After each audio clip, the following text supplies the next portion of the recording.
The widow was digging the soil in the field, but what she discovered made her scream. Dorothy May felt the weight of her 72 years with every swing of the hoe, but the stubbornness she had inherited from her mother wouldn't let her stop.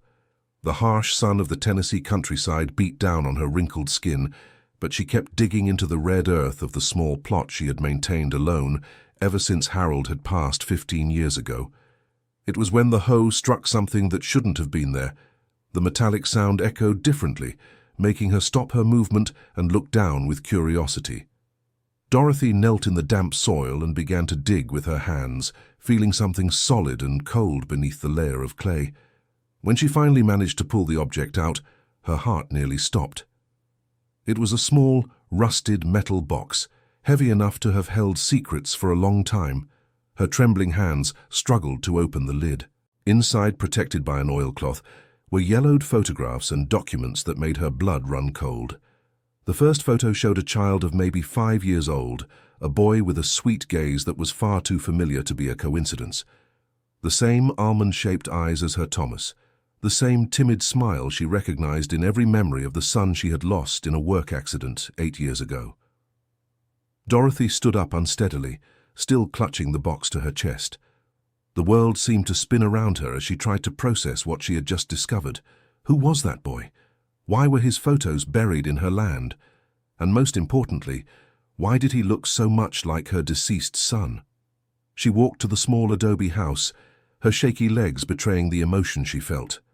The house was silent as always, only the sound of the wall clock marking the time that seemed to have stopped. Dorothy sat in the rocking chair that Harold had made for her decades ago and examined each photo carefully. There were 5 photographs in total. The boy growing up, always with the same smile that made her heart ache. In the last photo, he must have been about 10 and was standing next to a young woman, pretty, with dark hair and sad eyes. Dorothy didn't recognize her, but there was something in that face that stirred a distant memory, like an echo of something she should know but couldn't quite reach. The documents were even more intriguing. A birth certificate in the name of Thomas Michael Mitchell Parker, born in 1978, Father Thomas Mitchell Parker. Her son's name was there, written in ink, making real something she never knew existed. Thomas had been a father. She was a grandmother. Tears began to roll down her wrinkled face as the truth settled in her mind. Her son, who had died at 32, had left behind a child she had never met, a child who must now be a 47-year-old man, living somewhere without knowing he had a grandmother, who had spent half her life in mourning without knowing he had family. Dear listener, if you are enjoying the story, please take a moment to like and especially subscribe to the channel. It helps us a lot as we are just starting out. Now continuing. The first person Dorothy thought of was Sandra, her daughter-in-law, the woman Thomas had married 5 years before he passed, and with whom she had maintained a tense relationship ever since. If anyone knew anything about Thomas's past, it would be her. Dorothy hid the box in a safe place and decided that the next day she would make a visit she should have made a long time ago. Sandra lived in the center of town in a small but well-kept house that Thomas had bought with great effort in his final years. Dorothy rarely visited, as she always felt unwelcome. Her daughter-in-law maintained a cold politeness, answering only what was necessary and never extending conversations beyond what was strictly cordial.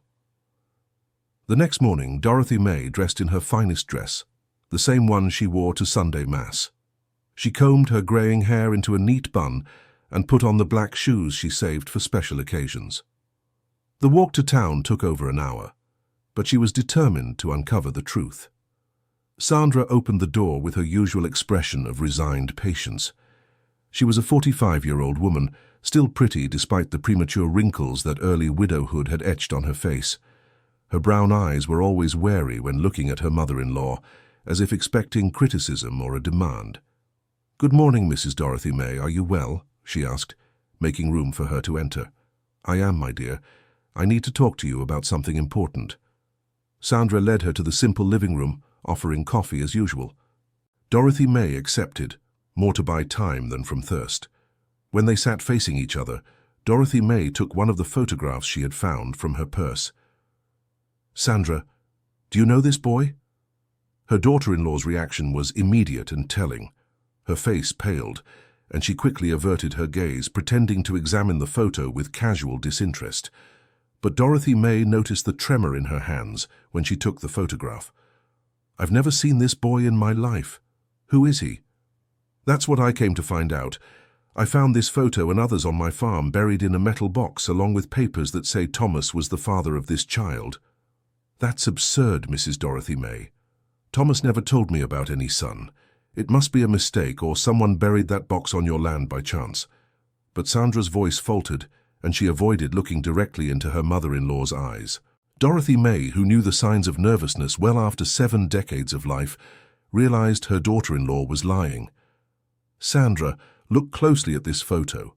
This boy has the same eyes as Thomas, the same face shape. It can't be a coincidence." "You're seeing things that aren't there. Grief sometimes does that to people, makes us imagine we've found pieces of our loved one in impossible places." The defensive response confirmed Dorothy May's suspicions. Sandra knew something.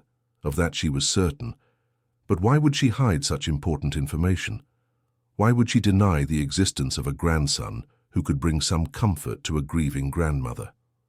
"My dear, if you know anything, please tell me. I just want to know if I have a grandson out there, if there's anyone from my Thomas's family still alive in the world." "I don't know anything, Mrs. Dorothy May, and I think it's better if you don't keep digging into these things from the past. Sometimes it's better to let sleeping dogs lie." The coldness of the reply hurt Dorothy May more than she expected. She put the photo back in her purse and stood up, realizing she would get nothing there. Sandra walked her to the door, but her relief was visible when her mother-in-law finally left. The walk back home was long and full of confused thoughts. Dorothy May knew Sandra was hiding something, but she couldn't understand why.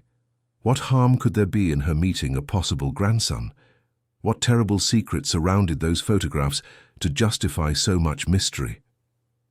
Arriving home, Dorothy May sat back down in the rocking chair and examined the other documents from the box.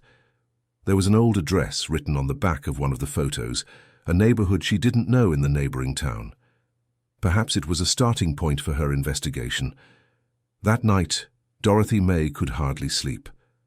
Her mind buzzed with possibilities and questions. If Thomas really had a son before marriage, why had he never told her?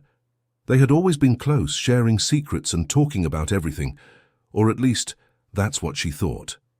The next morning, Dorothy May decided to seek out Mrs. Evelyn, her closest neighbor and friend of decades. If there were any gossip or secrets circulating about her son, Evelyn would be the most likely person to know. The 68-year-old woman was known for her prodigious memory and her ability to recall details from conversations that had happened years ago. Mrs. Evelyn was tending to the chickens in the backyard when Dorothy May arrived. She was a small woman, but with a strong personality, with lively eyes that seemed to capture every detail of the world around her.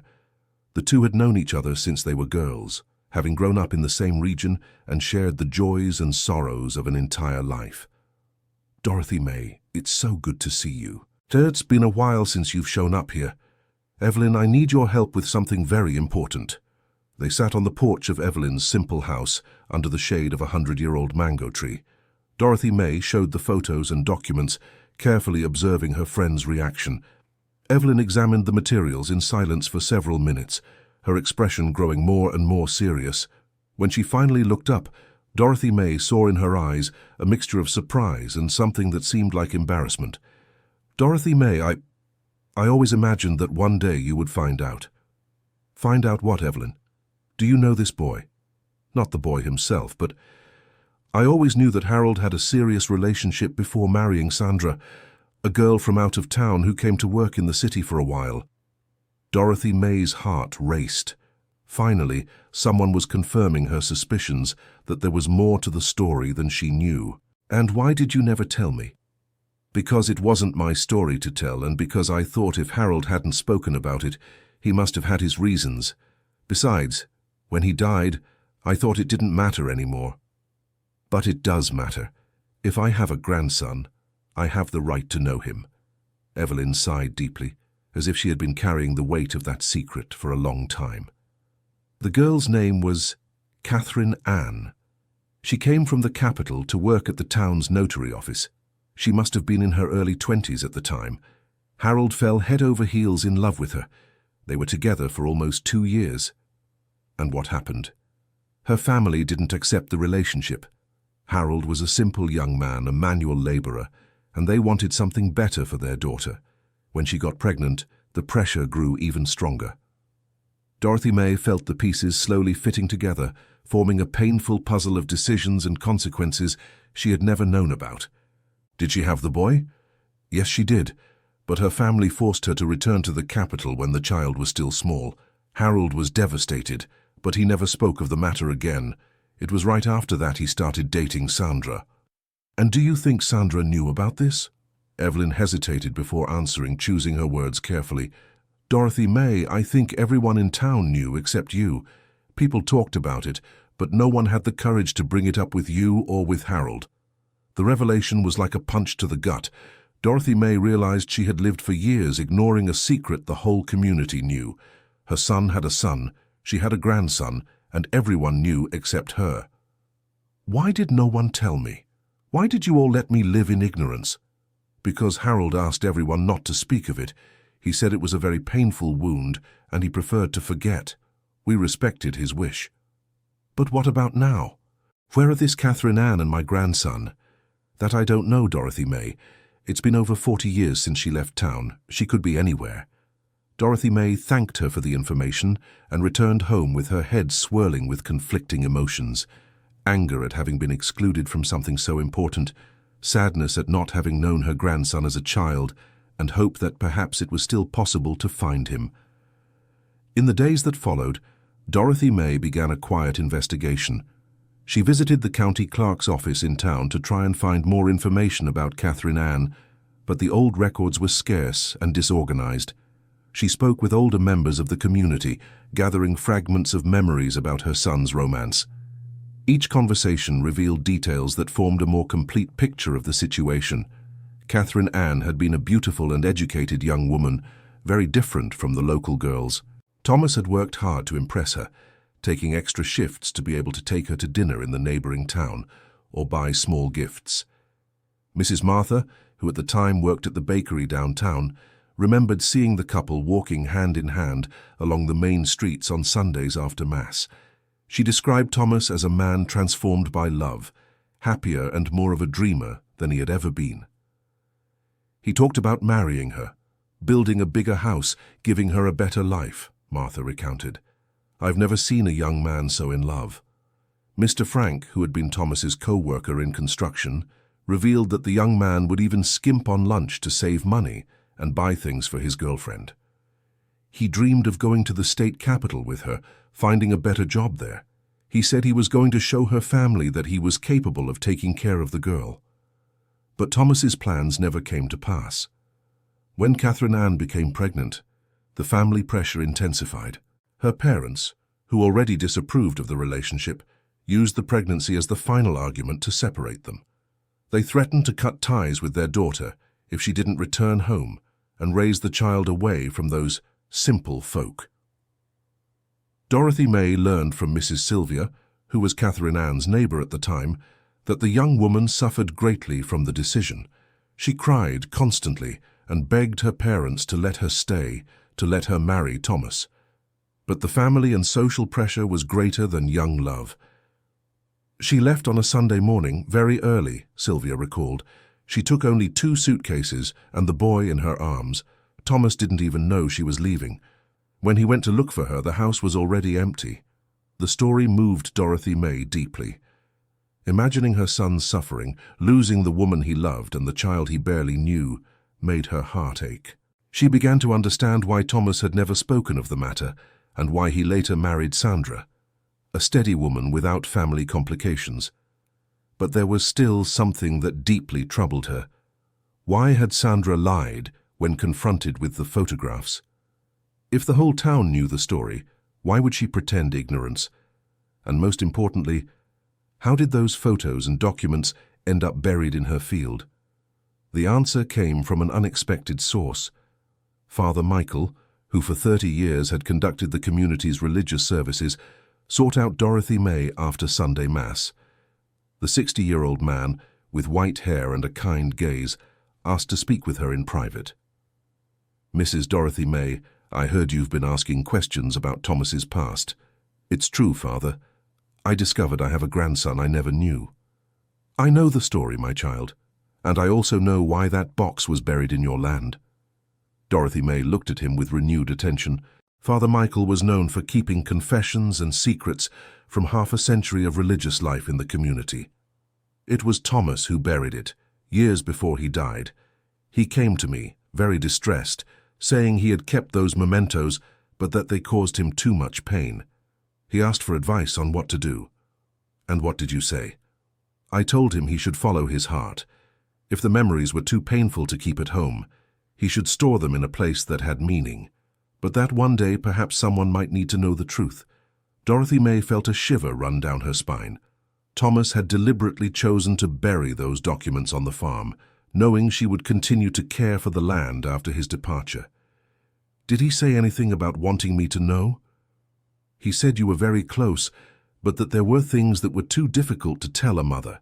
That perhaps one day, when time had healed the wounds, it would be possible to reunite the family. Father Michael also revealed that Thomas had tried to get in touch with Catherine Ann a few times over the years, especially when he got married, and later when Dorothy May became a widow. He wanted his son to meet his paternal grandmother, but he could never locate where they were living. The last attempt was shortly before the accident. Thomas had gotten an address and was planning a trip to try to find them. Unfortunately, he passed away before that was possible. The revelation that her son had thought about reuniting the family shortly before he died moved Dorothy May deeply. She realized that Thomas, even with all the pain of the past, also missed the son he had left behind. With the new information from the priest, Dorothy May felt more determined than ever to find her grandson. If Thomas had tried to locate Catherine Ann, perhaps there were still clues to where they might be. Father Michael offered help, mentioning that he had contacts with other pastors in neighboring towns and in the capital. Through the religious network, it might be possible to trace the family. Dorothy May gratefully accepted, feeling she finally had an ally in her search. That night, for the first time in weeks, Dorothy May was able to sleep well. There was something comforting in knowing that Thomas had also wished to reunite the family, that she wasn't chasing an impossible dream, but rather fulfilling an unfulfilled wish of her son. The next morning, Dorothy May woke up with a clear plan in mind. She would confront Sandra again, but this time armed with enough information to demand the truth. If her daughter-in-law knew something and was hiding it, it was time to end the secrets. The second visit to Sandra's house was very different from the first.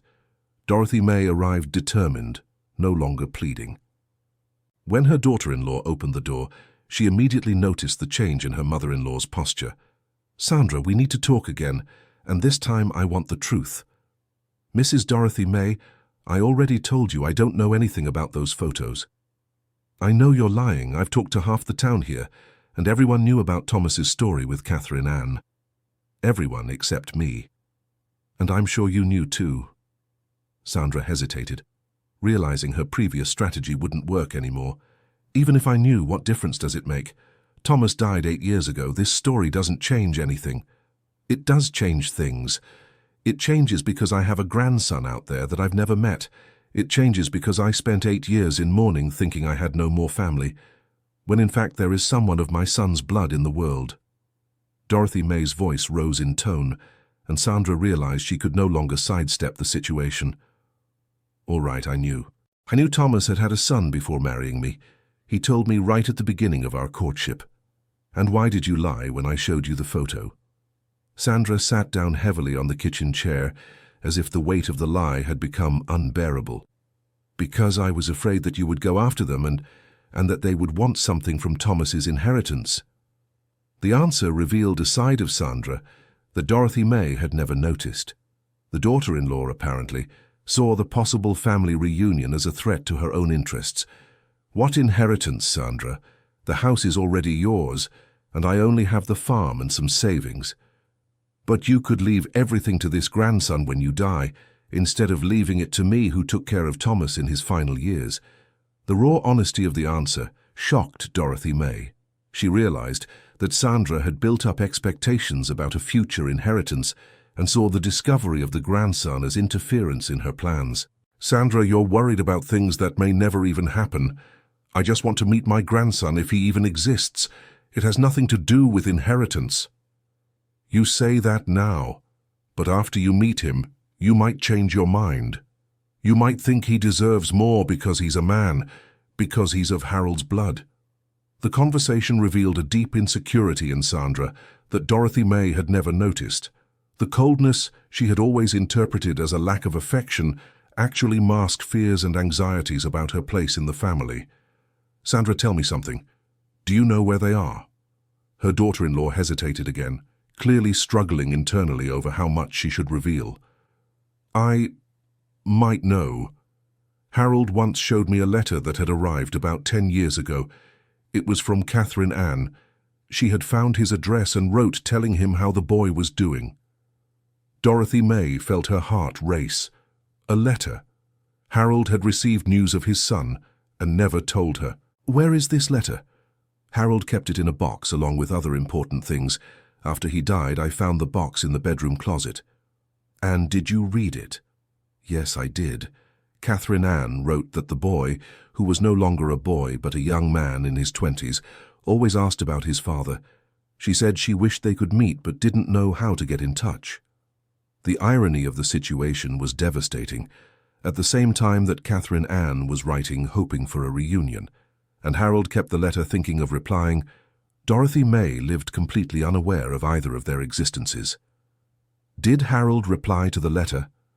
Not that I know. He was very shaken when he received it. He spent days thoughtful, saying that maybe it was time to settle things from the past, but then the accident happened, and he never got to do anything. "Do you still have this letter?" Sandra nodded reluctantly and went to fetch a small wooden box that Dorothy May recognized as Harold's. Inside it, carefully preserved, was the letter that would change her life. The neat feminine handwriting told a story of longing and deferred hopes. Catherine Ann, now over 40, had married and had other children, but Thomas Michael, Harold's son, had always kept his curiosity about his paternal origins. The letter mentioned that Thomas Michael had become a hard-working and responsible man, with an aptitude for working the land, just like his father. Catherine Ann wrote that she had always told positive stories about Harold to her son, never allowing him to grow up with resentment over his father's absence. The address on the letterhead indicated a town 200 kilometers away. Dorothy May memorized every detail, knowing this was her best clue to finding her grandson. Dear listener, if you're enjoying the story, please take a moment to like and especially subscribe to the channel. It really helps us who are just starting out, now continuing. Sandra, I'm going to look for them, and I hope you understand this has nothing to do with inheritance or taking anything away from you. It's about family, about finding a part of myself I didn't even know existed. Sandra didn't reply, but Dorothy May sensed she had planted a seed of reflection in her daughter-in-law's mind. Perhaps in time she could understand that love doesn't diminish when it's shared, but multiplies. Back at her home, Dorothy May studied the letter dozens of times, planning her trip. She had never left her region, had never traveled anywhere alone, but the determination to find her grandson was greater than any fear or insecurity. First, she would need to save money for the bus ticket and to support herself for a few days in the town where Catherine Ann lived. Dorothy May counted her small savings and realized it would be tight, but possible. She would sell some chickens and extra vegetables from the farm to gather the necessary money. Father Michael, when he learned of Dorothy May's plans, offered logistical support. He had a cousin who lived in the destination city and could provide information on how to find Catherine Ann. The priest also offered to look after Dorothy May's farm during her absence. The preparations took 2 weeks. Dorothy May sewed a new dress for the occasion, packed her suitcase with the greatest care, and wrote a letter to Thomas Michael, in case she managed to find him. In the letter, she introduced herself as the paternal grandmother and explained how she had discovered his existence. On the morning of the trip, Dorothy May woke before sunrise. She walked through the farm one last time, touching the earth where she had found the box that changed her life. There was something symbolic in that moment. She was leaving behind a life of solitude in search of a possible family. The bus trip was long and tiring. Dorothy May had never seen so many different landscapes, so many small and large towns they passed through. Each kilometer took her farther from everything she knew, but also brought her closer to something that could give new meaning to her life. Arriving at the destination city, Dorothy May felt lost and intimidated. The place was much larger than her hometown, with busy streets and tall buildings she had never seen before. But her determination to find her grandson spoke louder than her insecurity. She looked for a cheap boarding house to stay in and began her search. The address on Catherine Ann's letter was from 10 years ago, so there was a good chance she no longer lived there.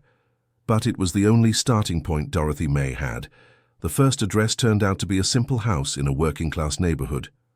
An elderly lady who answered the door confirmed that Catherine Ann had lived there, but had moved away a few years prior. However, she gave a valuable clue. Catherine Ann worked at a neighborhood school and might still work there. The state school was a few blocks away. Dorothy May walked through the unfamiliar streets, observing how people lived differently from her rural community. There was more movement, more noise, more haste in everything. At the school, the secretary was attentive when Dorothy May explained she was looking for a former teacher. Catherine Ann had worked there for many years, but had recently retired. The employee couldn't give out personal information, but suggested Dorothy May speak with other teachers who might be friends of Catherine Ann's. During the class break, Dorothy May spoke with several teachers. One of them, Mrs. Helen, remembered Catherine Ann well, and her stories about the eldest son who had a different father from the other children.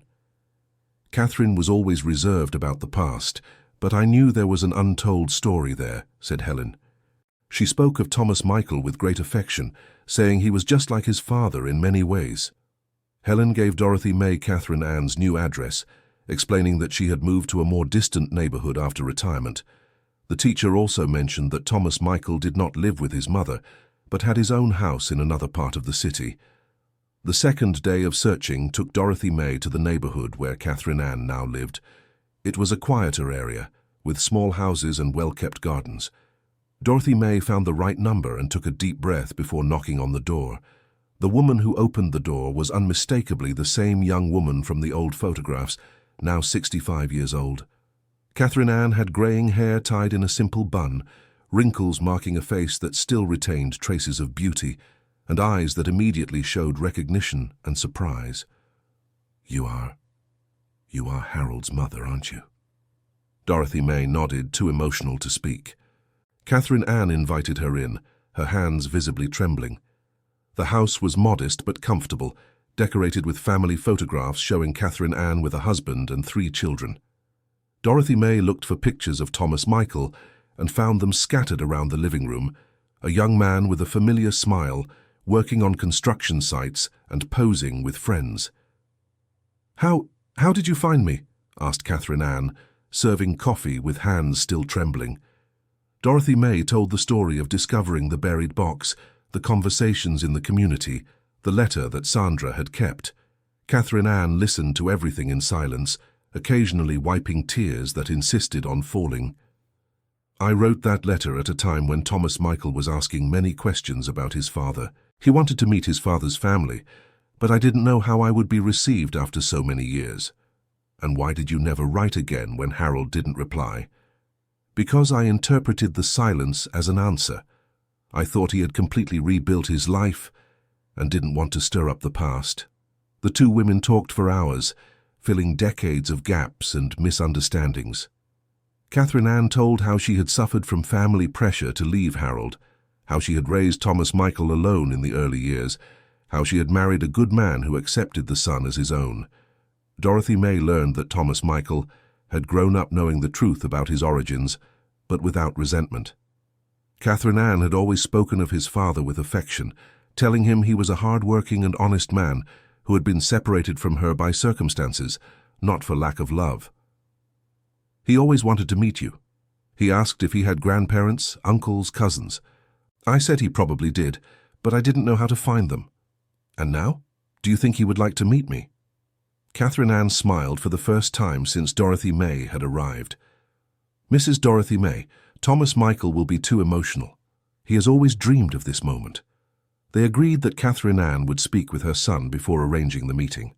Thomas Michael worked at a construction company and usually only got home in the late afternoon. Catherine Ann suggested that Dorothy May return the next day to meet him. Dorothy May spent the night at the boarding house almost without sleeping, anxious for the encounter. She imagined dozens of different scenarios, from a hostile grandson who would blame her for his father's absence to a caring young man who would welcome her with open arms. The next morning, Dorothy May woke up early and dressed with even more care than the day before. She wanted to make a good first impression, to show she was a grandmother one could be proud of. When she arrived at Catherine Ann's house, she found the door open and voices talking animatedly in the living room. Her heart raced when she realized one of the voices was male and young. Catherine Ann greeted her with a reassuring smile and led her to the living room. There, standing by the window, was a tall man of about 47, dark hair with grey streaks, almond-shaped eyes that were exact copies of Harold's eyes. Thomas Michael turned when she entered, and Dorothy May felt the world stop. It was as if she were seeing Harold again, but a more mature version, marked by life experience. "Grandma," he said simply, and opened his arms. Dorothy May approached unsteadily, and when Thomas Michael hugged her, she felt as if a lost piece of her soul had finally come home. They hugged for several minutes, crying and laughing at the same time while Catherine Ann watched moved. "I always knew I would find you one day," said Thomas Michael. "Mom told me so much about my father's family that I felt as if I already knew you. And I didn't even know you existed, my son. If I had known, I would have looked for you much sooner." They sat together on the sofa, and Thomas Michael began to tell her about his life. He had studied up to high school, worked in construction like his father, and 10 years ago had married a teacher named Jennifer. They had 2 young children. Dorothy May had great-grandchildren she never imagined. "The boys are 5 and 7, Thomas Michael told her. "The oldest is named Thomas, in honor of my father, even though I never knew him."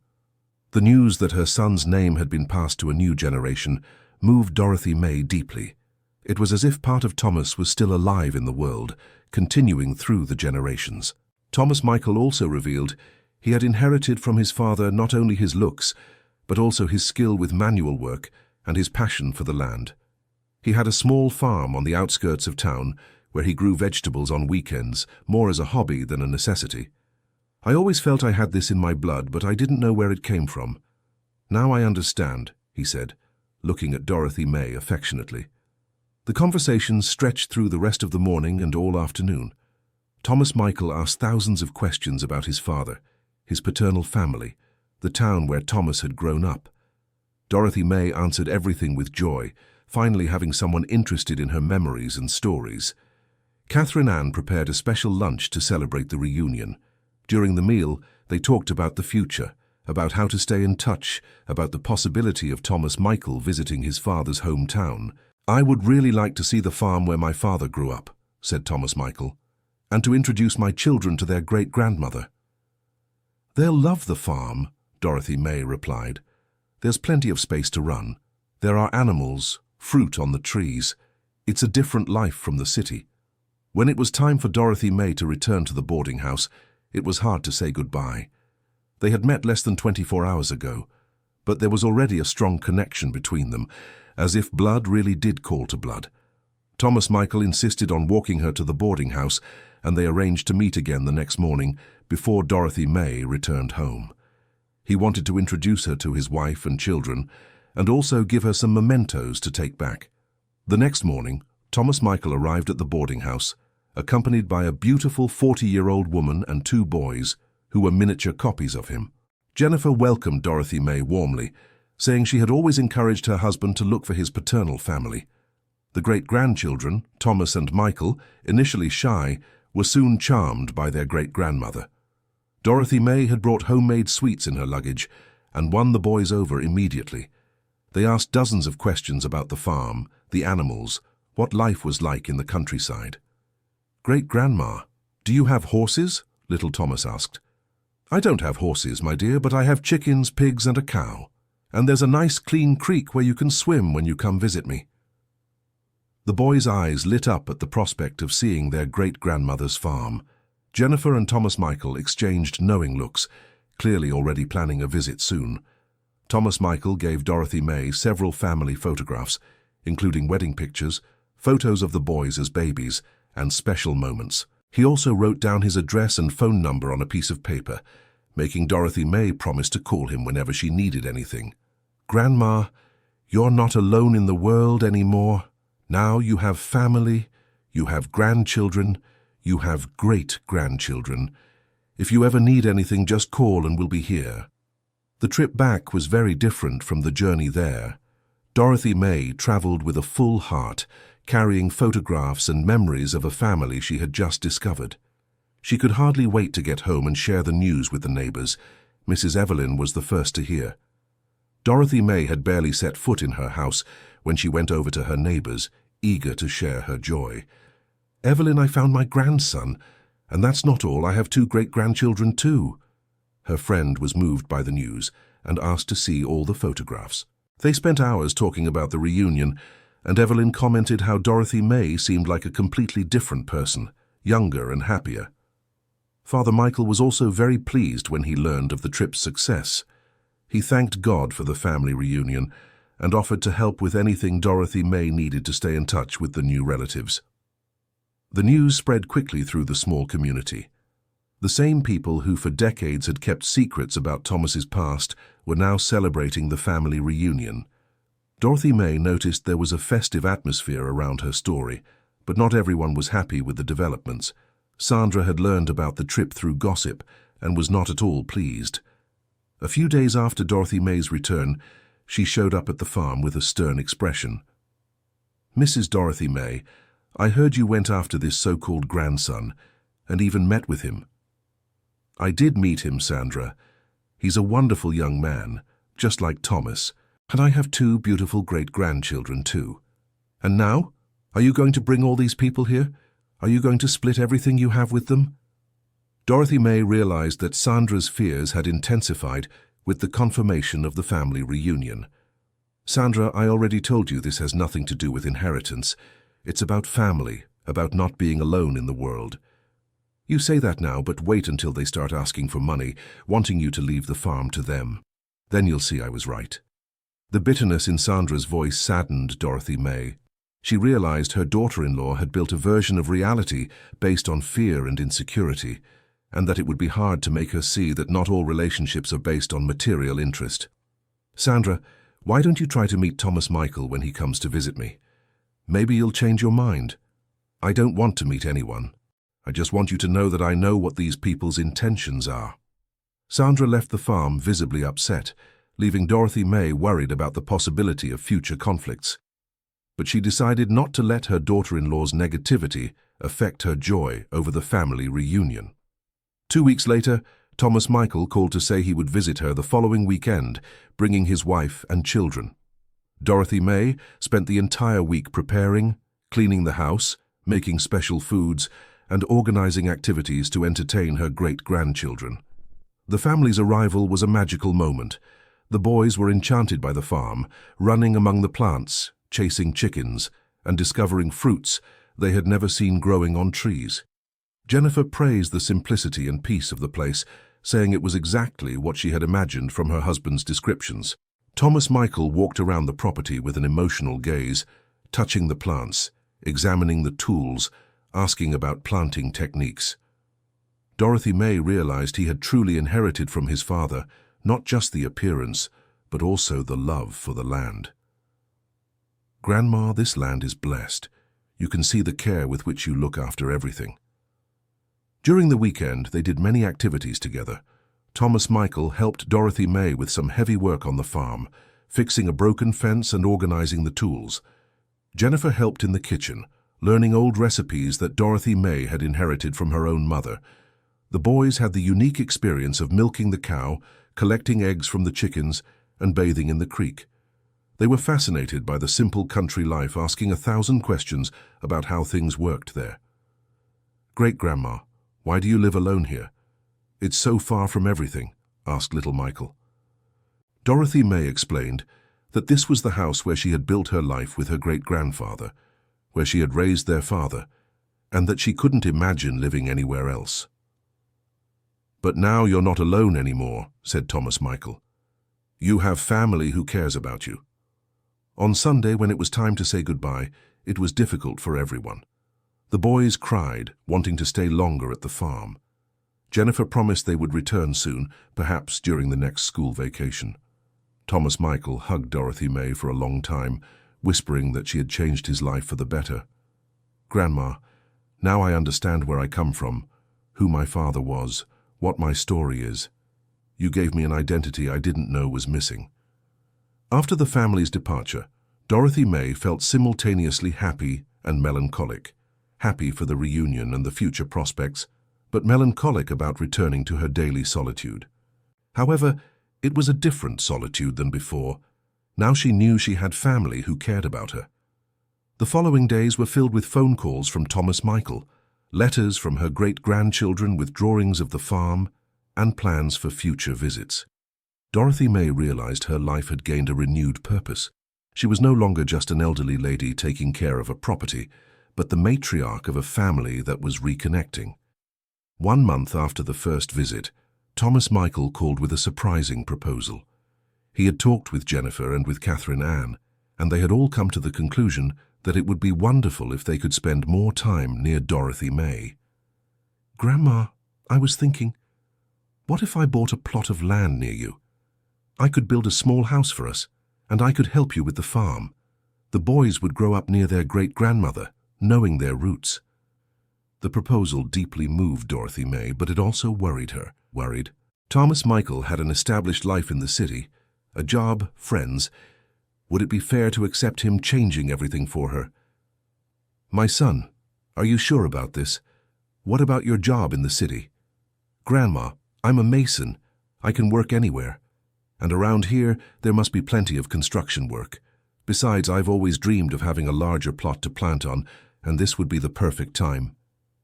Jennifer had completely supported the idea, saying she wanted the children to grow up closer to nature and family. Catherine Ann was also excited about the prospect of everyone being closer. Dorothy May gave her blessing to the idea, but with one condition: Thomas Michael should get to know the area well and make sure he really wanted to make this change before making a final decision. During the following months, Thomas Michael made several trips to the region, talking with local people about job opportunities, visiting available plots of land, and familiarizing himself with the community.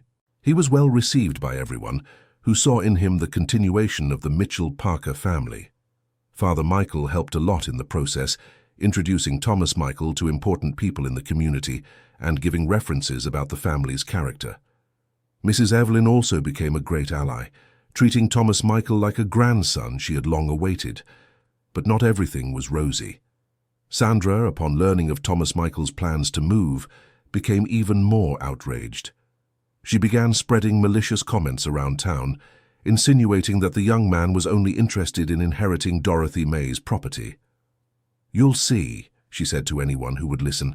"This boy appeared out of nowhere, convinced a lonely old lady that he's her grandson, and now he wants to settle here to be close to the inheritance."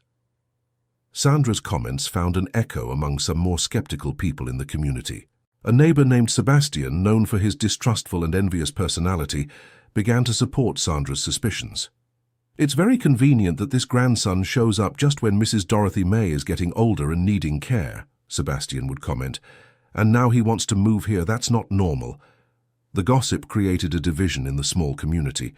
On one side were the people who had known Dorothy May for decades and saw the genuine joy the family reunion had brought her.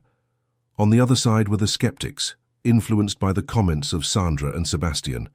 Dorothy May learned of the gossip through Mrs. Evelyn, who was outraged by the situation. "Dorothy May, you wouldn't believe the malice of some people. Sandra is spreading lies about your grandson out of pure envy. Let her talk, Evelyn. Those who know me know I'm not foolish enough to be fooled by anyone." But as much as she tried to ignore it, the malicious comments affected Dorothy May. She began to question her own perceptions. Did she really know Thomas Michael well enough? Could he have hidden motives? The situation became more complicated when Sebastian decided to confront Dorothy May directly. He showed up at the farm on a hot afternoon with the serious expression of someone fulfilling a moral duty. "Mrs. Dorothy May, with all due respect, but don't you think you're being too hasty with this grandson's story?" "Why do you say that, Sebastian?" "Because it's very strange for a man to appear out of nowhere, say he's your grandson, and then immediately want to move here. That's not normal, Mrs. Dorothy May. Honest people don't do these things." The insinuation deeply angered Dorothy May, but she tried to stay calm. "Sebastian, I'm not a senile old woman. I saw the documents, spoke with his mother, met the family. There's no doubt he is my grandson. Documents can be forged, Mrs. Dorothy May, and that woman could be in on the scheme with him. Have you thought of that?" The suggestion that Catherine Ann could be involved in some kind of scam was the last straw for Dorothy May. She firmly asked Sebastian to leave her property and not return with that kind of talk. But the damage was done. Sebastian's words planted a seed of doubt in Dorothy May's mind, and she began to analyze every gesture and word from Thomas Michael for signs of falsehood. When Thomas Michael called a few days later, excited because he had found a perfect piece of land to buy, Dorothy May found herself responding with less enthusiasm than usual. "That's good, my boy, but are you sure you want to make such a drastic move?" Thomas Michael noticed the change in his grandmother's tone and grew worried. "Grandma, are you okay? It seems like something is bothering you." "I'm fine, yes, it's just that some people in town are commenting on your decision to move here." "Commenting what?" Dorothy May hesitated before answering, not wanting to hurt her grandson, but feeling the need to address the subject. "They're saying it might be very self-interested of you, that you might be interested in my property." The silence on the other end of the line was long and painful. When Thomas Michael finally spoke, his voice was choked with emotion. "Grandma, I can't believe you're thinking that of me." "It's not that I'm thinking it, son, it's that people are talking and you're listening to them. After everything we've talked about, after all the affection we've shown each other, you think I'm capable of deceiving you." The pain in Thomas Michael's voice made Dorothy May immediately regret having brought up the subject. She realized she had let the poison of gossip contaminate a pure and true relationship. "Forgive me, my boy, I didn't mean to say that. It's just... Grandma, I'll think more about this move. Maybe it's better if we just keep visiting each other from time to time, without creating problems for you in the community." The call ended with both of them hurt and confused. Dorothy May realized she had made a terrible mistake by letting ill-intentioned people interfere in her relationship with her grandson. That night, Dorothy May barely slept. She went over all her interactions with Thomas Michael, analyzing every moment for signs of falseness. She found none. On the contrary, she remembered the genuine emotion of their first meeting, the spontaneous affection of her great-grandchildren, the respect and care Thomas Michael showed her. The next morning, Dorothy May made a decision. She called Thomas Michael, determined to fix the mistake she had made. "Thomas Michael, it's your grandmother. I wanted to talk to you." "Hi, Grandma." The coldness in her grandson's voice broke Dorothy May's heart, but she continued. "My boy, I made a huge mistake yesterday. I let ill-intentioned people plant doubts in my head about you." "Grandma, let me finish. I haven't known you for long, but I know you're a good man, just like your father. I know the affection you show me is genuine, just as mine for you is genuine." Dorothy May's voice trembled as she continued. "If you still want to move here, you'll be very welcome. And if you want to stay away from this small-town gossip, I'll understand that too." On the other end of the line, Thomas Michael sighed deeply. "Grandma, I was very hurt yesterday. Not because you doubted me, but because I realized other people were trying to ruin our relationship." "And how do you feel now?" "I feel like this just shows you really do need family close by. You can't be alone dealing with this kind of people." Thomas Michael's response moved Dorothy May deeply. Instead of pulling away because of the conflict, he was drawing even closer, wanting to protect her. "So you still want to move here?" "More than ever, Grandma, but this time I'll do it differently. I'll buy the land and start building the house on weekends. I'll prove to all these people that my intentions are honest." In the months that followed, Thomas Michael did exactly as he promised.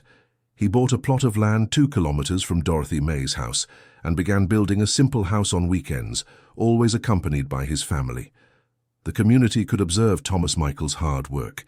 He would arrive on Friday nights tired from his job in the city and spend Saturdays and Sundays building with his own hands. Jennifer and the boys helped as best they could, turning the construction into a family activity. Mrs. Evelyn was one of the first to visit the construction site, praising Thomas Michael's work and commenting on how visible the love and dedication he put into the building were.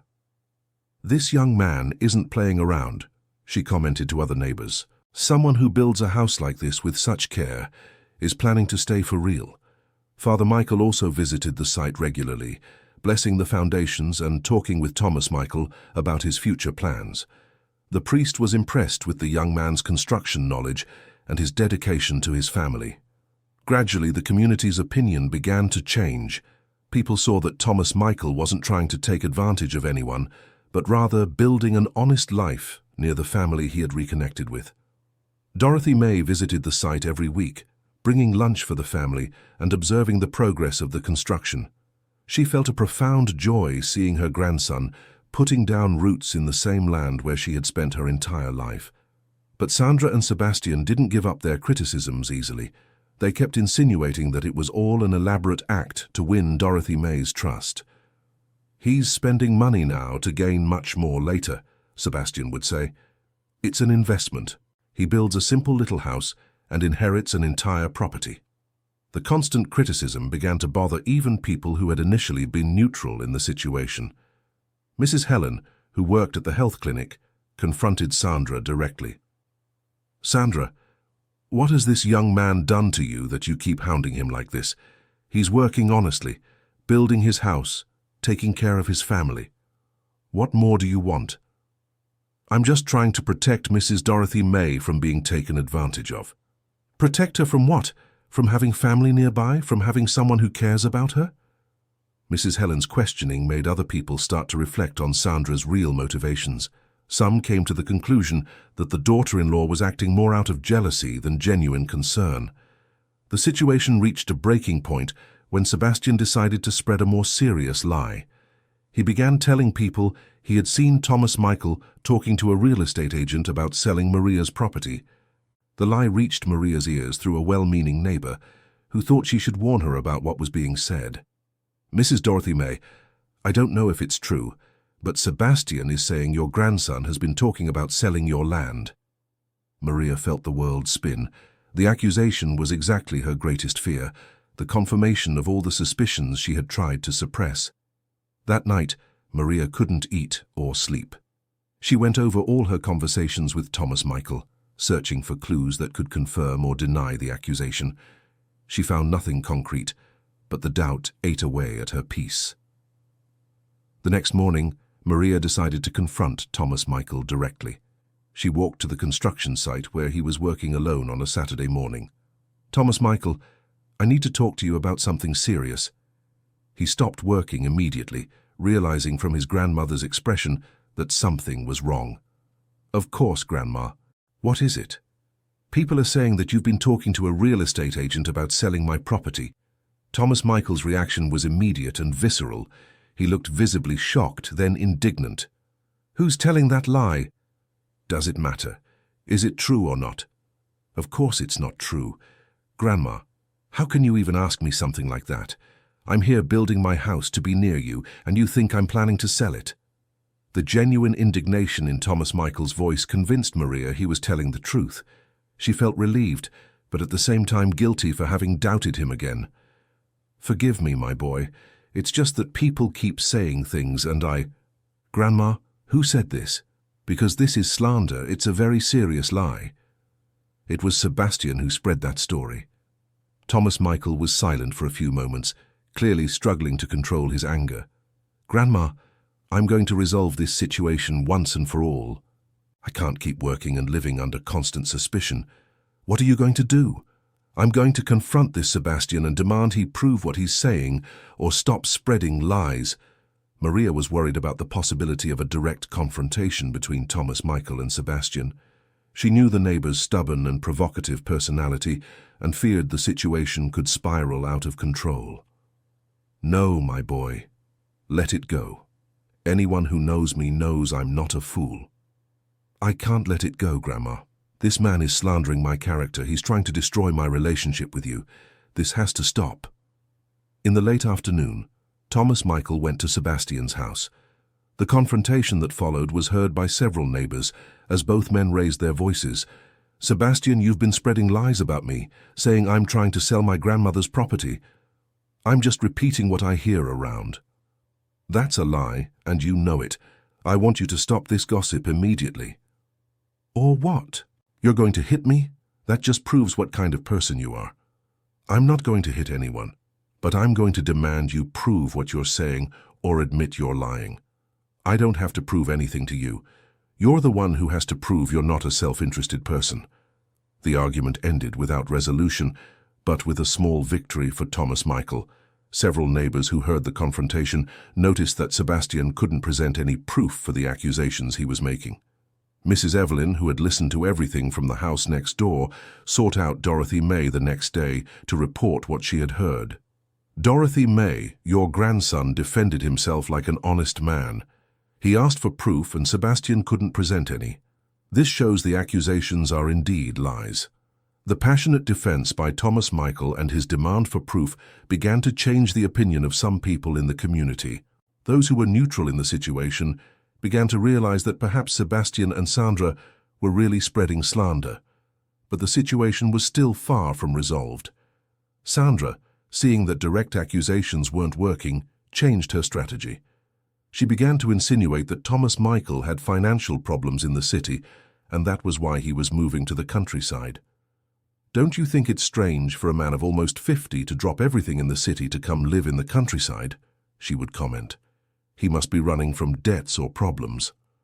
The new line of attack was more subtle, but equally damaging. Sandra had realized that direct accusations about interest in the inheritance weren't sticking, so she decided to attack Thomas Michael's general reputation. Dorothy May learned of the new insinuations and felt tired of the whole situation.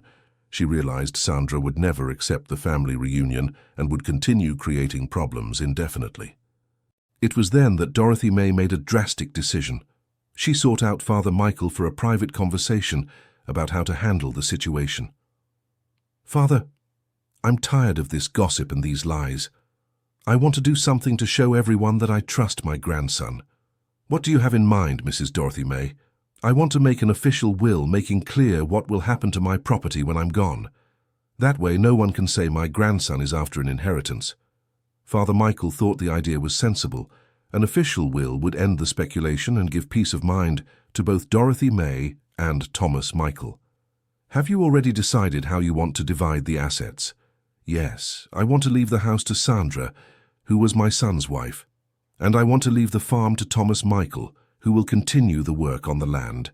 That way it's fair to both." The will was drawn up with the help of a lawyer from a neighboring town. Dorothy May insisted that the document be officially registered and that copies be delivered to both Sandra and Thomas Michael. When Sandra received her copy of the will, her reaction was one of surprise and relief. She didn't expect Dorothy May would actually leave the house to her, especially after all the recent conflicts. Thomas Michael was also surprised to discover he would inherit the farm, but his reaction was different. He sought out Dorothy May to talk about the matter. "Grandma, why did you do this? I wasn't expecting any inheritance."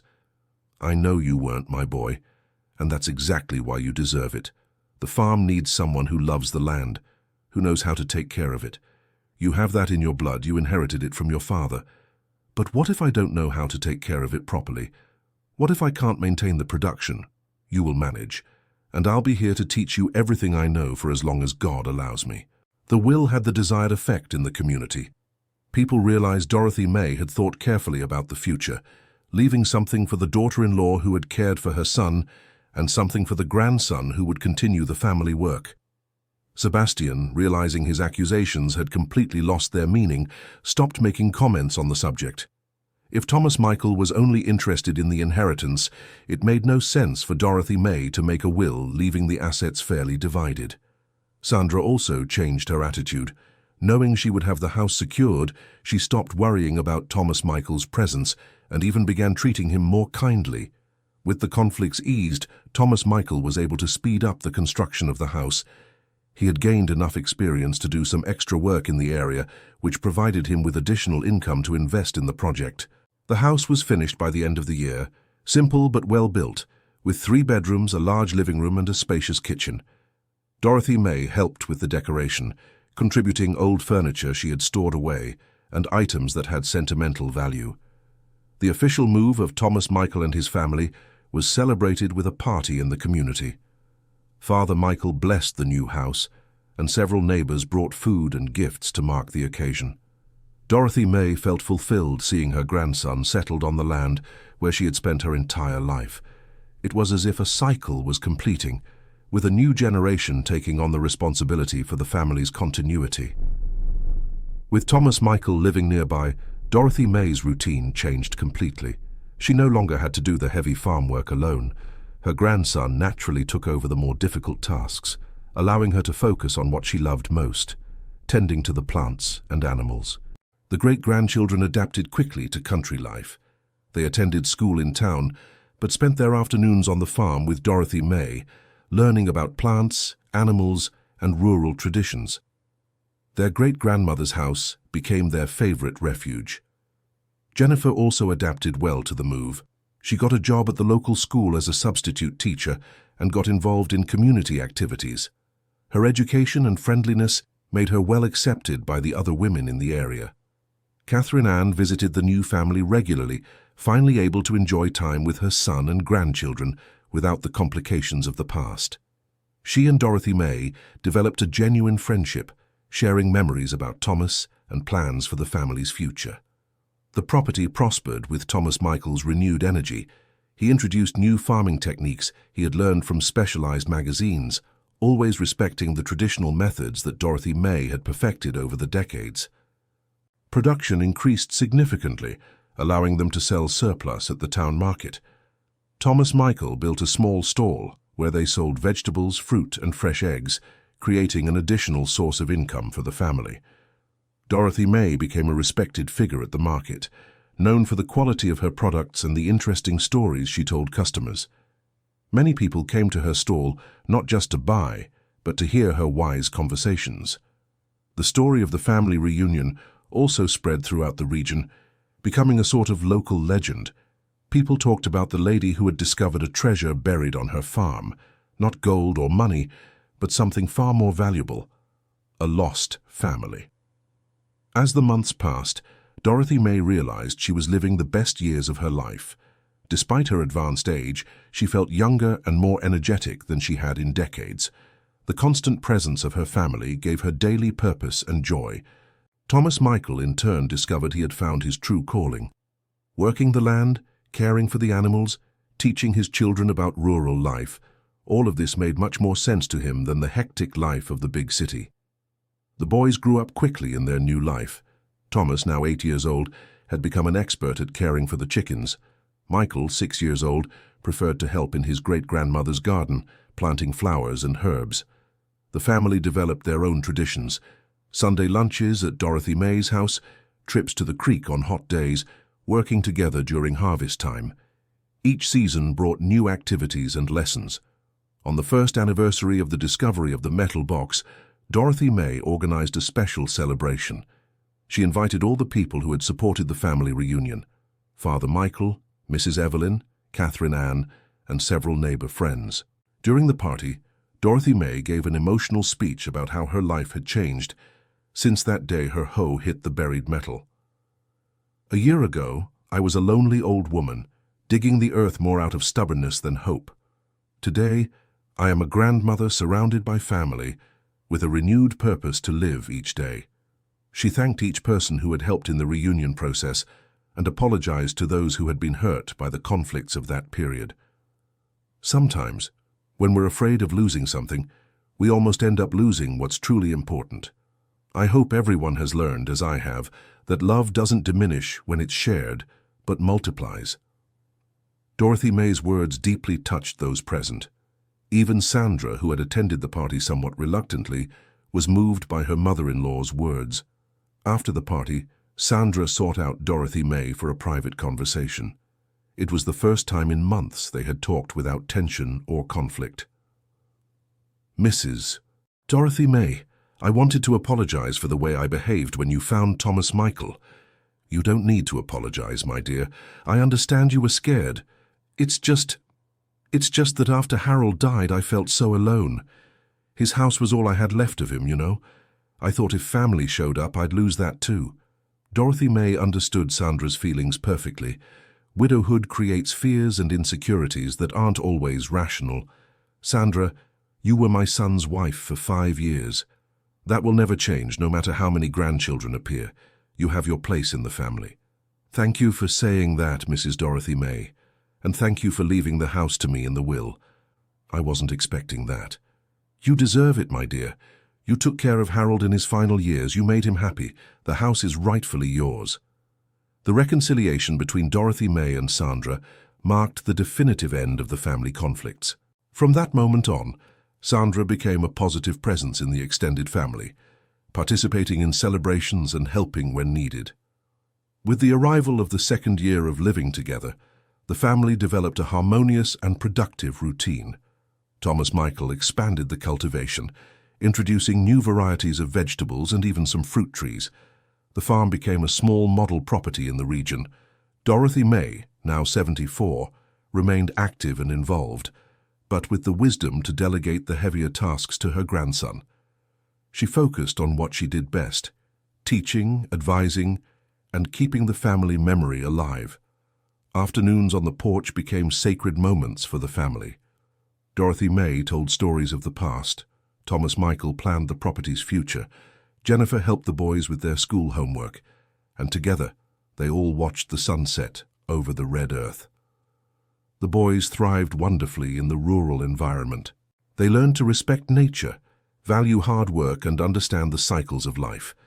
Their personalities blossomed in a way that might not have been possible in the big city. Thomas revealed himself to be a natural leader, always organizing games and projects with his school friends. Michael was more contemplative, preferring to observe the insects, plants, and natural phenomena he constantly discovered. Catherine Ann became a regular presence on the property, often spending entire weekends with the reunited family. She and Dorothy May developed a special bond, two women who had overcome decades of separation and misunderstandings. The prosperity of the property allowed for some important improvements. Thomas Michael built a cistern to store rainwater, installed solar power to reduce costs, and modernized some tools while maintaining the artisanal character of the work. The stall at the market became a social gathering point. People went there not only to buy products, but to talk with Dorothy May and hear her stories. She became a kind of informal counselor for the community. Young couples sought her advice on relationships. Mothers asked for tips on raising children. Farmers consulted her about planting techniques. Dorothy May discovered she had an accumulated wisdom that could be useful to others. The story of the Mitchell Parker family became an inspiration for other people in the region. Several families began researching their own genealogies, some discovering lost relatives or forgotten stories. Father Michael used Dorothy May's story in his homilies as an example of how faith and perseverance can lead to wonderful discoveries. The metal box found in the field became a symbol of hope in the community. On the 3rd anniversary of the discovery, Dorothy May decided to organize something special. She asked Thomas Michael to build a small memorial at the exact spot where the box was found. A simple wooden plaque with an inscription she wrote herself. Here a new story began. The land keeps its secrets until the right time to reveal them. May this memorial inspire others to never give up searching for truth and family. The memorial became a place of reflection on the property. Dorothy May liked to sit there on quiet afternoons, remembering the entire journey that had begun with a simple strike of the hoe on buried metal. The grandchildren were growing quickly, and Dorothy May realized she was racing against time to pass on all the knowledge she had accumulated. She began teaching old recipes to Jennifer, cultivation techniques to Thomas Michael, and family stories to the boys. "Great-Grandma, tell the story again about when you found the box," Thomas would ask whenever he had the chance. Dorothy May never tired of telling it, always adding new details or emphasizing different lessons. For her, that story wasn't just about the past, but about the importance of keeping hope and curiosity at any age. At 76, Dorothy May still maintained surprising energy for her age. She woke early every day, tended to the animals, helped in the kitchen, and spent afternoons teaching her great-grandchildren about rural life. But she also began to notice her body showing signs of weariness. The walks became slower, the tasks more difficult. She accepted these limitations naturally, but without giving up actively participating in family life. Thomas Michael, noticing the changes in his grandmother, gradually took on more responsibilities on the property. He made a point of consulting Dorothy May on all important decisions, keeping her involved and respected as the family matriarch. The relationship between grandmother and grandson deepened over time. They developed a special bond, sometimes communicating with just a look, understanding each other in a way that transcended words. "Grandma, do you have any regrets in life?" Thomas Michael asked on a quiet afternoon. Dorothy May thought carefully before answering. "My only regret is not searching for you sooner. I could have had more years together. I could have helped raise my great-grandchildren from when they were tiny. But maybe the time wasn't right before. Maybe I wasn't ready to accept such a change in my life when I was younger. You may be right, my son. Sometimes things happen at the exact moment they're meant to." Conversations like this strengthened the family bonds even more and helped everyone understand that the reunion had happened at the perfect time for each person. With the 4th anniversary of the discovery approaching, Dorothy May began planning an even bigger celebration. She wanted to invite all the people who had been part of her journey, including those who had initially opposed the family reunion. "I want to show that holding grudges is a waste of time," she explained to Thomas Michael. "Life is too short for us to be fighting over nonsense." The invitation was even extended to Sebastian, who had been the fiercest opponent of Thomas Michael. To everyone's surprise, he accepted the invitation to the party, bringing a gift made with his own hands, a small wooden stool for Dorothy May to rest on at the farm. During the party, Sebastian sought out Thomas Michael to apologize for the unfounded accusations he had made. "Son, I want to ask for forgiveness for the way I treated you when you first arrived here. I was wrong and I took too long to recognize that." "You don't need to apologize, Mr. Sebastian. Everyone was protecting Grandma the way they thought was right." "No, I really do need to. I was driven by envy and spite. You've proven to be a good man, and your family has brought joy to the whole community." Sebastian's apology deeply moved Dorothy May. She realized she had managed not only to reunite with her family, but also to heal wounds in the community and inspire reconciliations. The 4th anniversary party became the most important event the small community had witnessed in decades. People came from neighboring towns to hear the story of the lady who had found a family buried on her farm. Young farmers sought out Thomas Michael to learn about his farming techniques. Elderly women talked with Dorothy May about how to deal with loneliness. Young couples asked about the secrets to a lasting relationship. During her speech at the party, Dorothy May reflected on everything that had changed since that fateful day. "4 years ago, I was a stubborn old woman who dug the earth more out of habit than hope. Today I am a great-grandmother to 2 wonderful children, a mother-in-law to a dear daughter-in-law, a friend to people I never imagined existed." She looked at Thomas Michael with special affection. "But the most important thing is that I discovered it's never too late to start a new story. Life can surprise us at any age. You just have to be open to the possibilities." Dorothy May's words became a sort of motto in the community. Several older people began to get involved in new projects, to seek out delayed reconciliations, to embrace changes they once feared. At 77 years old, Dorothy May continued to be the center of the family, but now in a different way. She was no longer solely responsible for everything, but rather the wise counselor who guided important decisions. Thomas Michael had completely taken over the management of the property, but he always consulted his grandmother on important matters. Jennifer took care of the house and the children's education, but asked Dorothy May for advice on recipes and family traditions. The great-grandchildren, now 10 and 8 years old, had become little experts in rural life. They actively participated in farm work in their free time, always under the loving supervision of their great-grandmother. The property had become a model of sustainability and productivity in the region. Thomas Michael had implemented crop rotation techniques, organic composting, and water conservation methods that caught the attention of agricultural technicians. Agronomy students began visiting the property to study the methods used. Thomas Michael was proud to show that he had learned the most important techniques from his grandmother, who in turn had learned from previous generations. The combination of traditional knowledge and responsible innovation made the property an example of how it's possible to prosper while respecting the land and maintaining family traditions. Dorothy May, even at her advanced age, remained an inexhaustible source of practical knowledge. She knew when to plant each variety, how to treat plant diseases, when to harvest for the best flavor. Most importantly, she kept the family memory alive. The grandchildren grew up hearing stories of their great-grandfather Harold, their father Thomas, and the ancestors who had cultivated that same land for generations. "It's important for you to know where you came from," she always told the boys. "The land holds the memory of everyone who has passed over it. When you care for it with affection, you are honoring all who came before." On the 5th anniversary of the discovery, Dorothy May organized a more intimate celebration, just with the closest family. She felt it was important to create special moments just for them, without the pressure of large public events. During the family dinner, she reflected on everything they had achieved together. "5 years ago, my life was a lonely routine. Today, I wake up every day knowing I have a family that loves me, that I have purpose, that I have reasons to smile." Thomas Michael stood up to make a toast. "To Grandma Dorothy May, who taught us that family isn't just those you're born with, but those who choose to stay together. Who showed us that the land bears fruit for those who love it, and that love multiplies when it's shared."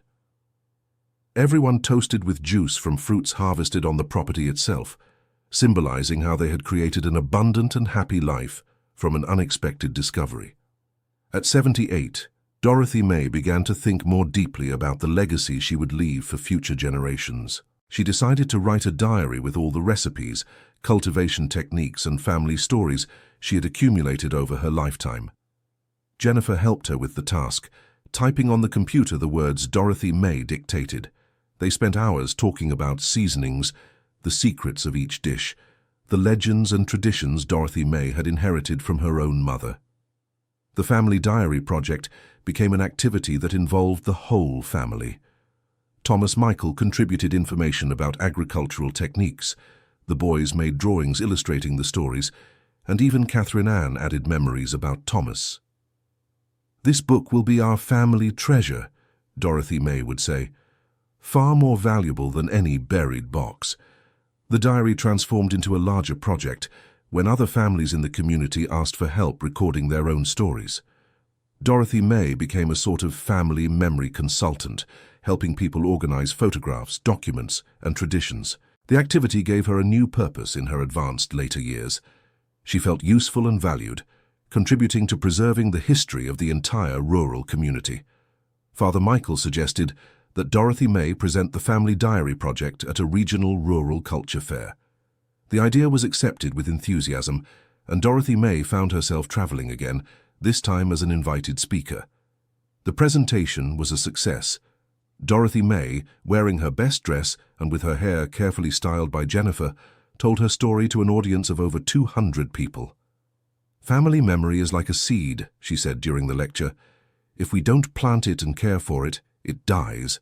But if we preserve it and share it, it grows and bears fruit for many generations." The lecture inspired dozens of people to start their own family memory projects. Dorothy May received thank you letters from people who had reconciled with relatives, discovered forgotten stories, or simply begun to value their traditions more. Back at the property, Dorothy May continued her work of preserving memory, now with regional recognition. Journalists sought her out for interviews. Students asked to visit her. Folk culture researchers included her story in academic works. But for her, the most important thing remained the day-to-day with her family.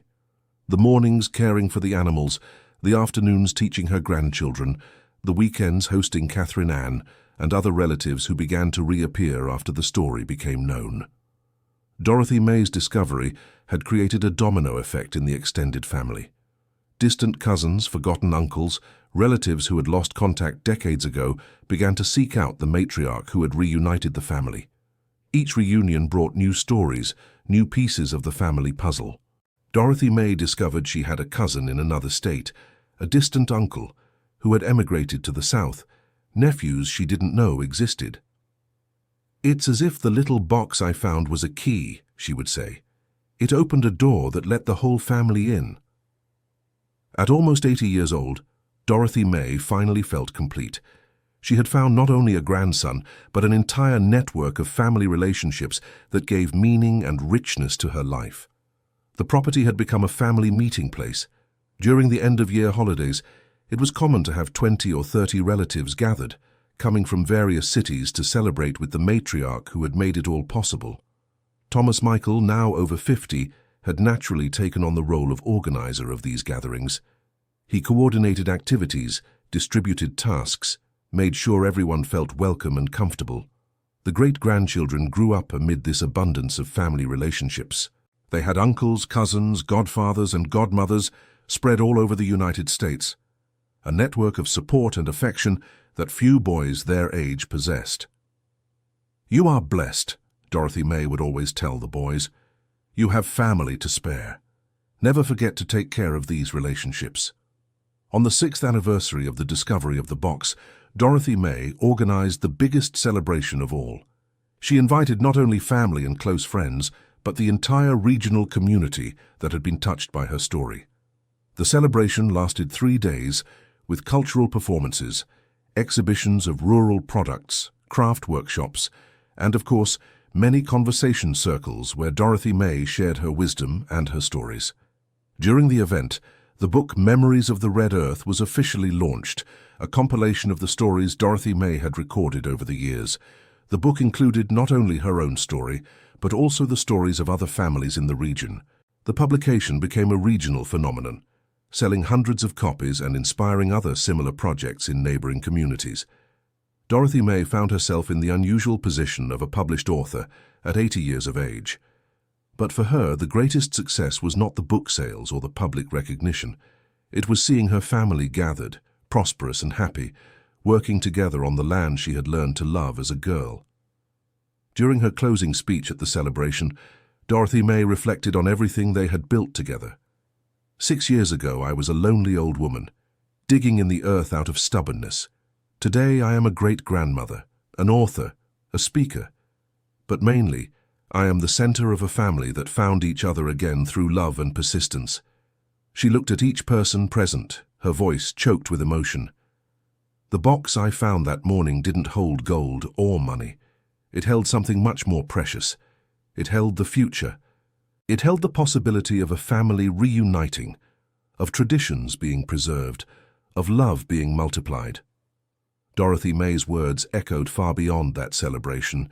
They were reproduced in newspapers, cited in speeches, remembered by people who began to see their own lives differently.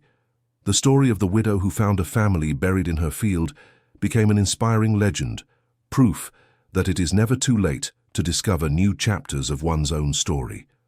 At 81 years old, Dorothy May remained active, but now in a more contemplative way. She spent more time observing than working, more time teaching than doing, more time remembering than planning. Her mornings were dedicated to the basic care of the animals she loved most. Her afternoons were spent on the porch, talking with anyone who visited, always ready to share a story or offer advice. Her evenings were reserved for her immediate family, Thomas Michael, Jennifer, and the great-grandchildren. They dined together every day, sharing the day's experiences and planning the next day's activities. The routine was simple, but rich in meaning.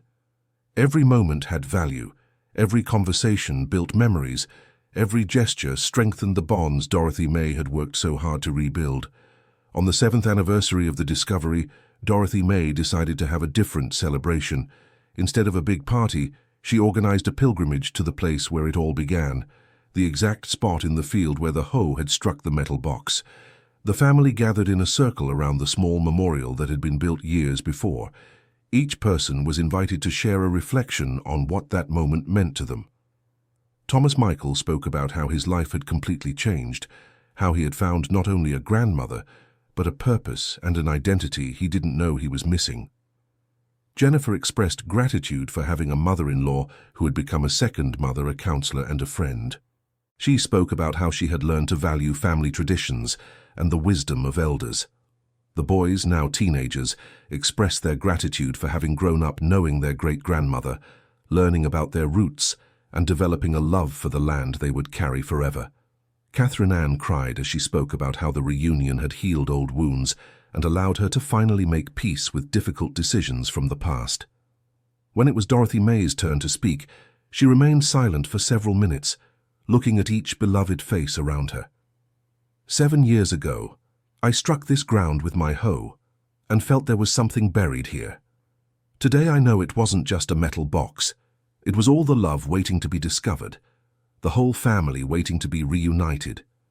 She touched the soil with her hand, feeling its familiar texture. This land has given me everything: sustenance, work, purpose, and finally, family. It kept the secrets until the right time to reveal them. It taught me that patience and persistence are always rewarded. The ceremony ended with everyone planting a fruit tree sapling at the site, symbolizing that this moment of discovery would continue to bear fruit for future generations. In the months that followed, Dorothy May noticed her body was sending signals that it might be time to slow down her activities even more. She accepted these limitations with serenity, knowing she had fulfilled her mission of reuniting the family. Her main concern was ensuring that the traditions and knowledge she had accumulated were fully passed on to the younger generations. She intensified her teaching sessions with Jennifer about cooking and with Thomas Michael about farming. The great-grandchildren received special attention. Dorothy May began telling them not only the family stories, but also her reflections on life, her values, her personal philosophies. Always remember, she would say, that family is the greatest treasure anyone can have. Take care of each other, honor the memory of those who came before, and prepare the way for those who will come after. At 82 years old, Dorothy May began to speak openly about her own departure, not with sadness or fear, but with the serenity of someone who has fulfilled their mission in life. "I have no more worries," she would say to Thomas Michael. "I found my grandson, I met my great-grandchildren, I saw the family reunited and prosperous. I can leave in peace when the time comes." The conversations about the future became more frequent and practical.